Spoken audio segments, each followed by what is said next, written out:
नमस्कार। आप सुन रहे हैं द बॉलीवुड रेडियो और मैं हूं आपके साथ आकाश। दोस्तों, किस्सा राजेश खन्ना का, लेकिन बात अमिताभ बच्चन की।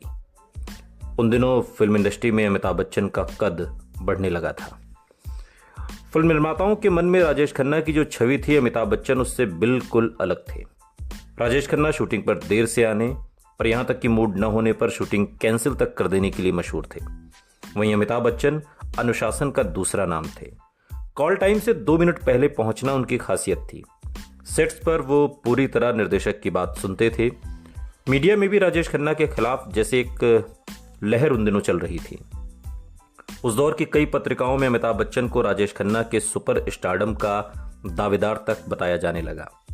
जिस मीडिया ने उन्हें फिनोमिना का खिताब दिया था, वही उनके नाम के आगे एक्स फिनोमिना जोड़ने लगा। राजेश खन्ना का करिश्माई दौर अब भूतपूर्व हो चुका था। 1 साल पहले आई दाग कामयाब रही थी और यश चोपड़ा का बैनर भी मजबूती से स्थापित हो गया था। अब यश चोपड़ा को सलीम जावेद की लिखी एक शानदार स्क्रिप्ट मिली। प्रोड्यूसर के रूप में गुलशन रॉय आ गए, लेकिन अपने निर्देशन में बनने वाली इस नई फिल्म में यश चोपड़ा ने राजेश खन्ना की बजाय अमिताभ बच्चन पर दांव लगाने का फैसला किया। फिल्म थी दीवार।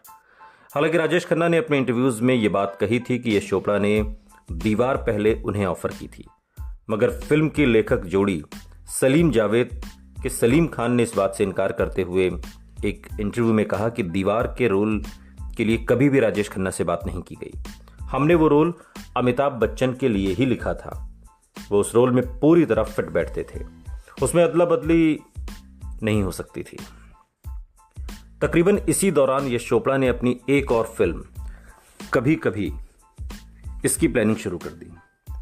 जहां दीवार एक एक्शन फिल्म थी, वहीं कभी कभी 2 पीढ़ियों की लव स्टोरी पर आधारित एक महत्वाकांक्षी मल्टी स्टारर फिल्म थी। कभी कभी में हालांकि राजेश खन्ना की छवि के मुताबिक शायराना और रोमानी रोल था, लेकिन इस रोल के लिए भी राजेश खन्ना के नाम पर कभी विचार नहीं किया गया। फिल्म में शायर की भूमिका एंग्री यंग मैन अमिताभ को दे दी गई। साथ ही शशि कपूर और ऋषि कपूर के रोल भी पूरी तरह रोमांटिक थे। यश चोपड़ा से अक्सर यह सवाल पूछा गया कि उन्होंने राजेश खन्ना को इन फिल्मों के लिए साइन क्यों नहीं किया। कई साल बाद अप्रैल 1987 पिक्चर पोस्ट को दिए अपने एक इंटरव्यू में यश चोपड़ा कहते हैं कि इस बात का सटीक जवाब देना बहुत मुश्किल है, क्योंकि कोई खास वजह थी ही नहीं। ये कुछ ऐसा है, आप एक एक्टर के साथ काम करते हैं, उसके साथ आपकी समझ और ट्यूनिंग बन जाती है। मेरे साथ भी कुछ ऐसा ही हुआ।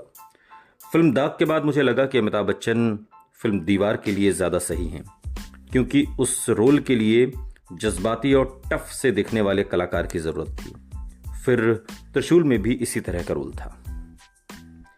यश चोपड़ा ने दीवार और त्रिशूल जैसी एक्शन फिल्मों में तो अमिताभ बच्चन को लेने की वजह बता दी, मगर जब उनकी रोमांटिक फिल्मों कभी कभी और सिलसिला के बारे में पूछा गया, तब भी उन्होंने वही ट्यूनिंग वाली बात दोहराई।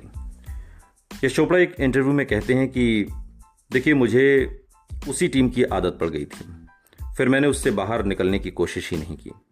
जहां तक काका के साथ मेरे रिश्तों का सवाल है, वो कभी खराब नहीं रहे, हमारे रिश्ते हमेशा अच्छे रहे।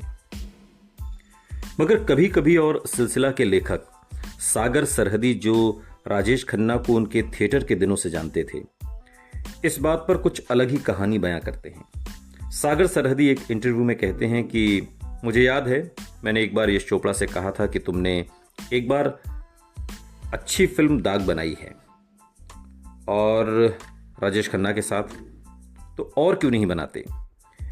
यश चोपड़ा ने जवाब दिया, यार उसके साथ काम करना मेरे लिए बहुत मुश्किल है। मैंने पूछा क्यों। यश चोपड़ा ने जवाब दिया कि वो सब प्रोड्यूसर्स को अपने घर बुलाता है और आधी रात तक दारू पीता है। जब तक वो खुद सो नहीं जाता, प्रोड्यूसर्स को प्रेजेंस देनी पड़ती है।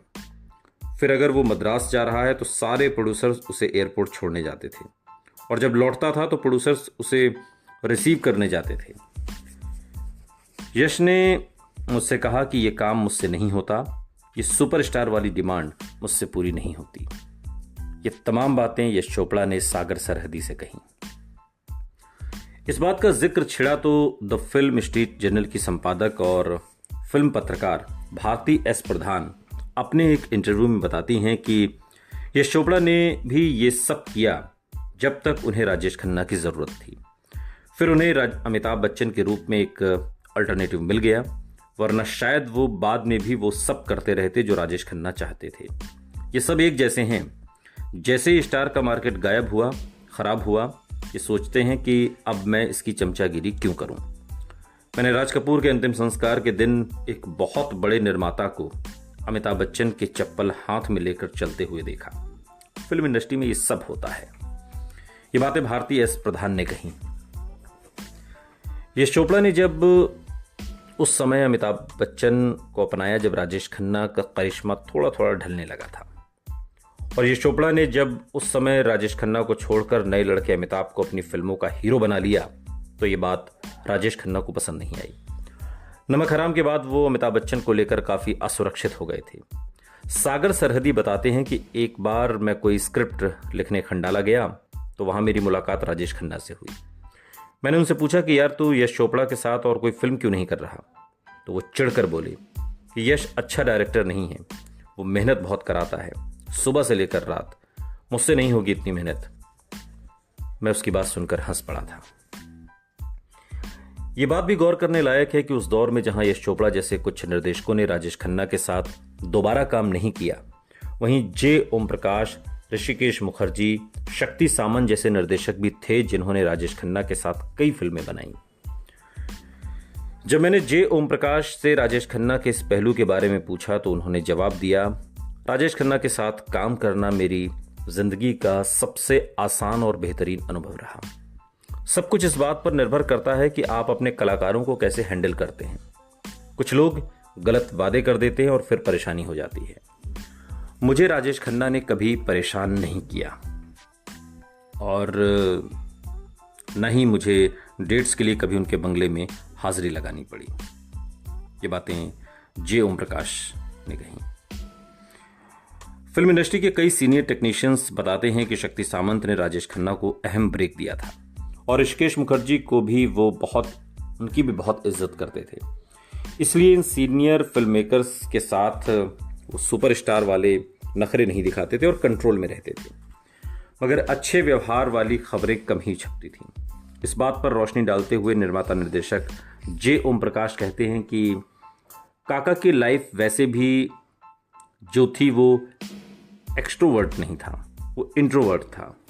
वो हर एक से उसकी बातचीत भी ज़्यादा नहीं होती थी। कई इंसानों में खूबियाँ कम होती हैं, कमज़ोरियाँ ज़्यादा। तो एक्शन रिएक्शन से ही आदमी पहचाना जाता है। उसका जो रिएक्शन था वो जनरल बिहेवियर था। वो ज़्यादा लोगों को की उम्मीदों पर खरा नहीं उतरा। सबको अच्छा नहीं लगा, ये बात मुझे पता है। वो चाहते थे कि उनकी टीम के लोग सिर्फ उनके साथ ही काम करें, मगर फिल्म मेकिंग एक बिजनेस है और बिजनेस में अक्सर ऐसा मुमकिन नहीं होता। इसी वजह से उनके साथ काम करने वाले कई अच्छे लोग धीरे धीरे उन्हें छोड़ने लगे। अमिताभ बच्चन पर खेला गया यश चोपड़ा का दांव जैकपॉट साबित हुआ। 1975 में रिलीज हुई फिल्म दीवार ने हिंदी सिनेमा को बदल कर रख दिया। साथ ही अभिनेता के तौर पर अमिताभ बच्चन की शख्सियत को एक नई ऊंचाई दे दी। अमिताभ बच्चन की रफ्तार बढ़ चुकी थी। इसके बाद चुपके चुपके, मिली और जमीर जैसी उनकी कई फिल्में रिलीज हुई जिसमें उनके अभिनय के अलग अलग शेड्स नजर आए। और ख़ास बात यह थी कि चुपके चुपके और मिली निर्देशक ऋषिकेश मुखर्जी की फिल्में थीं और जमीर का निर्माण बी.आर. चोपड़ा ने किया था। ये वही लोग थे जो कुछ समय पहले राजेश खन्ना के साथ कामयाब फिल्में बना चुके थे। और इसी साल के अंत में बॉक्स ऑफिस पर एक और धमाका हुआ। इस धमाके का नाम था शोले।